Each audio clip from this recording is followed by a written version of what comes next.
So this is Intro to the 8 Principles in Chinese Medicine, and I am Michelle Morisi, for those of you who don't know, licensed acupuncturist and practitioner of Chinese medicine in the Greater Providence area.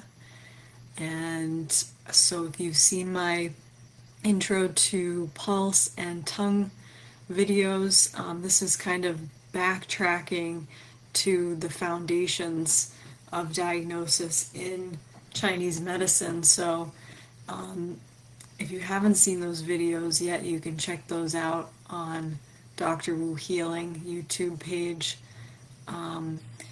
And this will give you a solid background in how diagnosis works in Chinese medicine, at least in the major style of Chinese medicine practiced.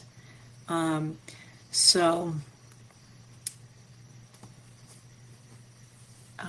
yeah, these 8 principles form a framework to identify patterns, or referred to as patterns of disharmony, which are seen as the causes of illness.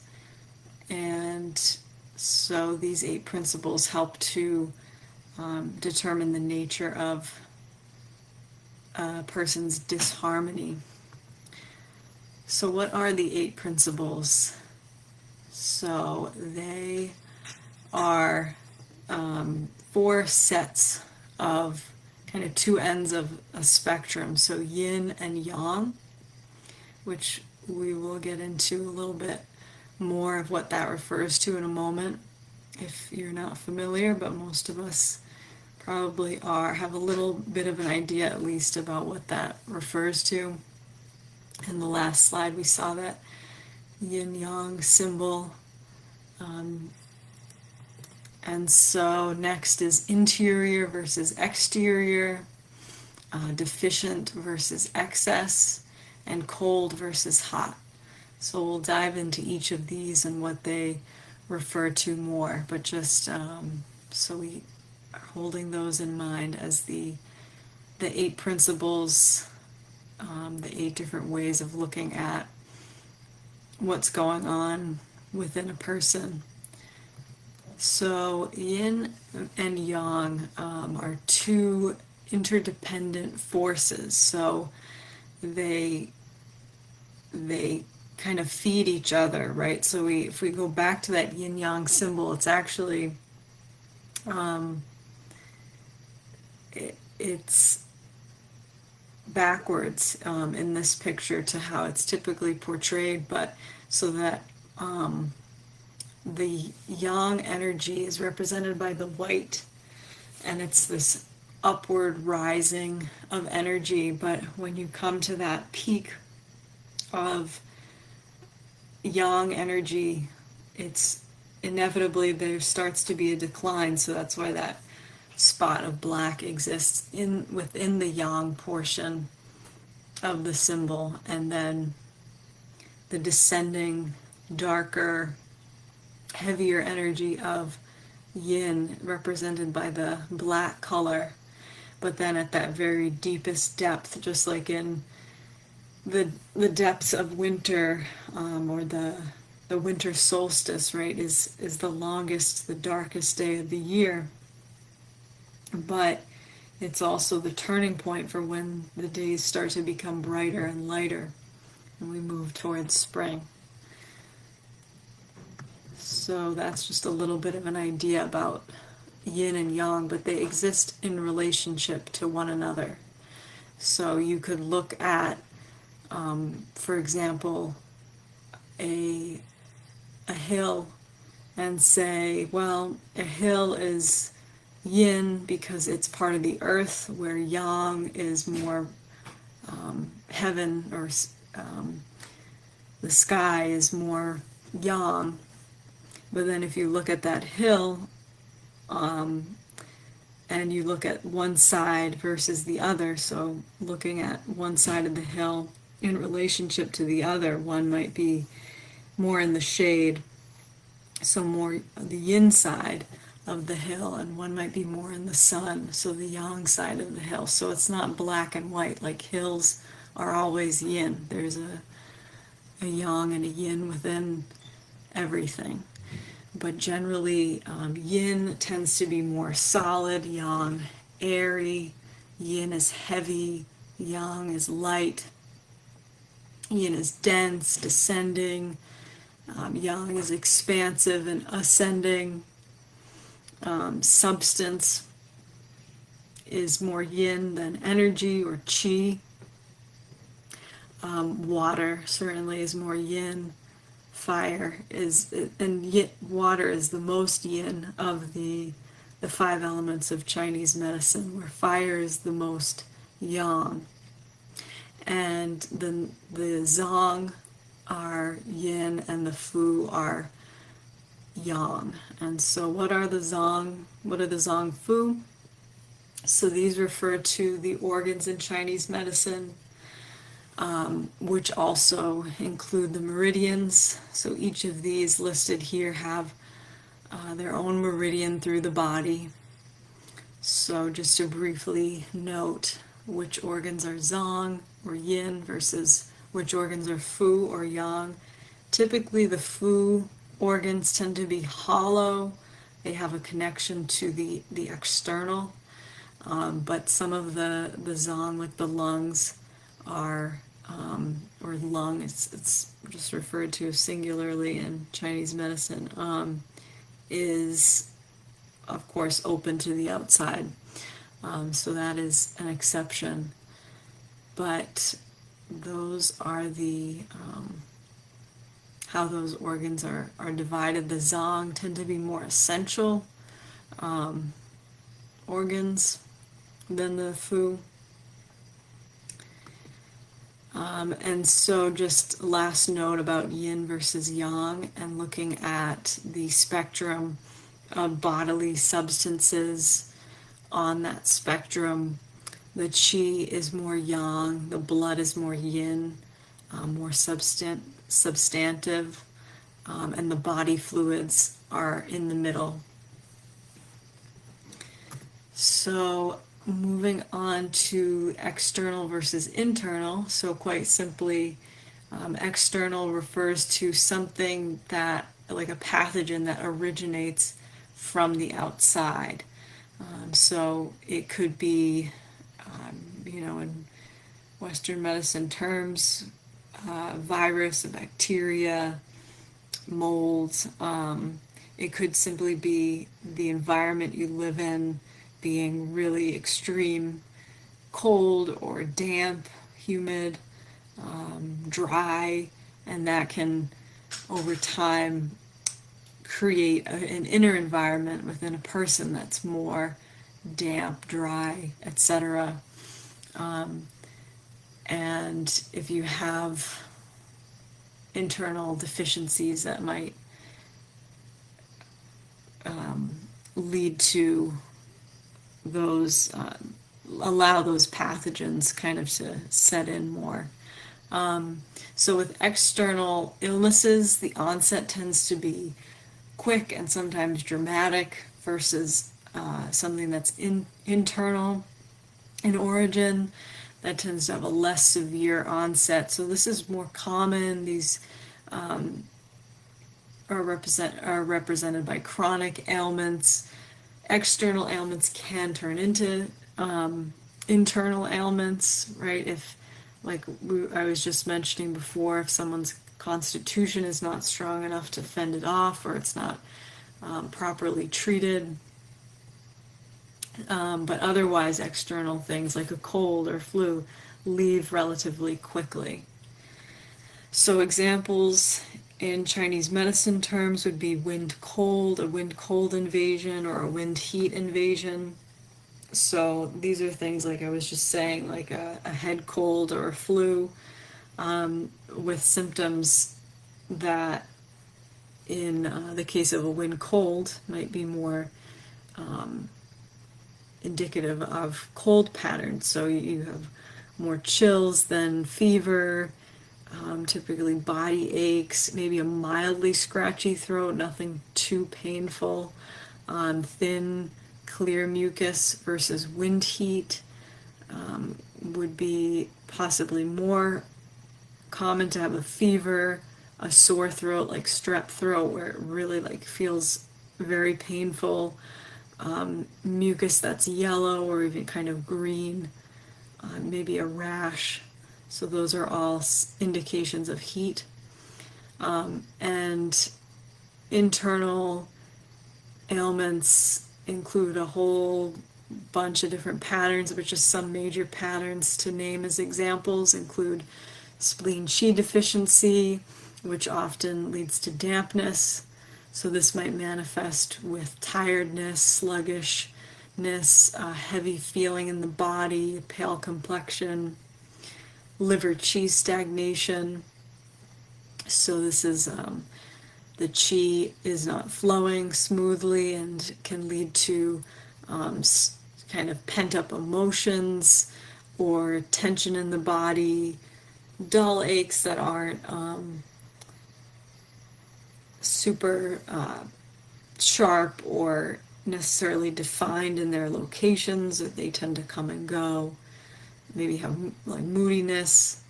And then heart blood deficiency is another example of an internal patterns that typically manifests with palpitations, so like a pounding heart, with anxiety, trouble falling asleep, perhaps difficulty with short-term memory. So those are some different examples of external versus internal patterns of pathology. Excess versus deficiency, quite simply refer to too much of something versus too little of something. So it could be, in the case of deficiency, not enough yin, not enough yang at the more extremes, and then at less of an extreme, not enough qi or blood. Because remember, if we go back to the spectrum, right, yang is at one end of the spectrum, then qi, body fluids, blood, and yin. So yin and yang deficiencies are the more severe end of the spectrums, the extreme ends of the spectrum. So qi deficiency is almost like a mild yang deficiency, and vice versa with blood and yin. So those are some types of deficiencies. And you could also have like a body fluid deficiency or dryness. And then excess is, examples are full heat, full cold, versus with yin deficiency, you might have what we call empty heat. So we'll talk more about that later. And yang deficiency, you might feel cold, but it's because of deficiency. It's not because of excess cold. So someone with full cold might have a strong constitution, but they've just been in a really cold environment, or they've been out in the cold for too long without proper layers. Then more examples of excess conditions: dampness or more extreme phlegm, qi stagnation, and blood stagnation. So we're looking at all of these conditions kind of in a vacuum when we're learning them, but the reality is that there's often blends of these patterns. And so you might have someone with qi stagnation, but it's actually due to an underlying deficiency in the qi. So without enough qi, it's not flowing as it should, getting stuck in certain areas. And same with blood deficiency and blood stagnation. But for now, just thinking about these as individual patterns existing on their own. And finally, hot versus cold. So heat tends to speed things up and cause chaos, whereas cold tends to slow things down, congeal and contract, and cause pain. Heat can cause pain as well, more like a burning pain. So, and perhaps itchiness. So This is indicated by redness, so red skin, rash, red eyes, redness around the eyes, a red tongue, all indications of heat in the body. Dryness can also be an indication of heat, especially with the red coloring and other signs. So it could be dry skin, hair, or again, a dry tongue. And then yellow or green coloring with mucus is indicative of heat. And for cold, we would see pale, like a pallor to the skin, a paleness to the tongue, typically clear or white discharges or mucus rather than yellow or green, and copious fluid. So that could just mean a lot of kind of watery mucus.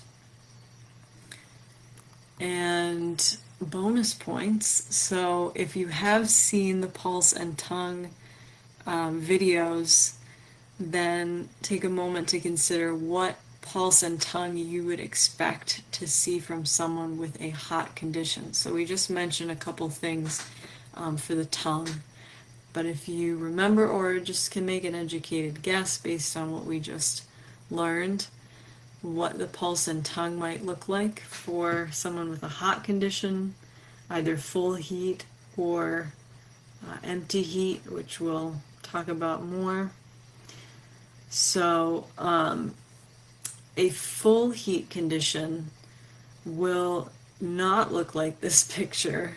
So it will in terms of the redness, but there will be a thick yellow coat rather than, this is what's called a peeled coat, where there's really no coating on the tongue, it's just raw looking. So a full heat condition from someone with a strong constitution who has too much heat in the body, maybe inflammation, maybe it's from diet, alcohol consumption, or just from being too much in the heat. Obviously, if it's something that's come on really quickly, it's not going to change their tongue. That takes longer to change. But someone with a more chronic full heat condition will present with certainly a red tongue and a rapid pulse. The pulse may also feel full, which is like a pounding, strong pulse at all three depths. And the tongue will also be dry with a thick yellow coat, as I was saying. And for empty heat conditions or yin deficiency, which often comes with empty heat, you'll have a tongue like this fellow, raw, red, peeled, and cracked. And I would imagine his pulse would be, it would definitely still be rapid with any heat condition, whether empty or full will be rapid. But the yin deficiency may cause the pulse to feel kind of thinner, maybe what's called tight, so kind of thin and hard, rather than this like really big full pulse. And so empty heat it's not considered true heat. It's from a lack of yin in the body rather than an excess of heat. And for a cold condition, what kind of pulse and tongue would you expect? So both, again, we can think about both full cold conditions and about someone with yang deficiency. So a full cold condition would present with a pale, wet tongue with a thick white coat and a full, deep, tight pulse. Is that together would be indicative of a full cold condition. So again, there's a full, like a pounding quality to the pulse, but it may be only felt at the deep levels, and also tight or thin and hard feeling. So you know there's an excess, even though the tongue is perhaps pale, and there's this thick white coat, which always indicates an excess, some kind of pathogen. And so for an empty, cold, or a yang deficient condition, the tongue might look like the one pictured here. So still pale, but no thick white coat, puffy and swollen like this tongue. This tongue is also very scalloped. So definitely qi deficiency, which if someone is yang deficient, they must be qi deficient as well, since that's yang deficiency is the more severe end of the spectrum. And the pulse, rather than being full, will still be deep, but also weak and slow, right? So slow indicates some cold in the system. And so this is just a visual to help us with differentiating between those deficient cold versus full cold, or yang deficiency versus yin qi, and yin deficiency versus full heat, or yang qi. Yang shi. So the picture on the left there indicates like a balance between yin and yang. So very, very balanced person, whereas someone with yang deficiency, they just don't have enough yang, pictured by that white bar. Their yin is sufficient, right? It's balanced, not excessive. It's just sufficient. Whereas it's simply just that deficiency of yang energy. And the opposite for deficient heat or empty heat.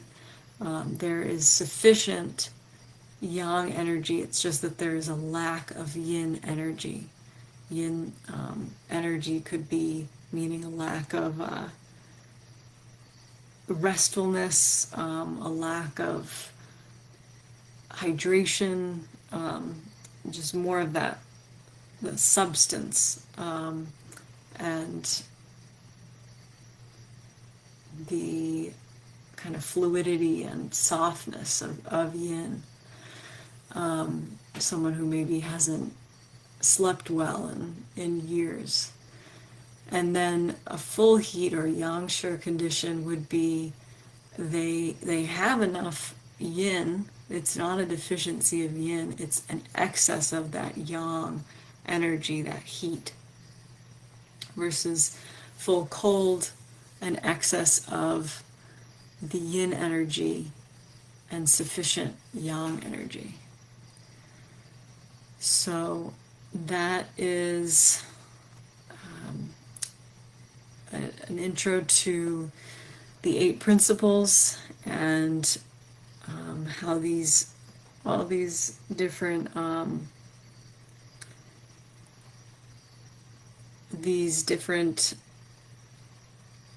framework for looking at the patterns of disharmony in a person.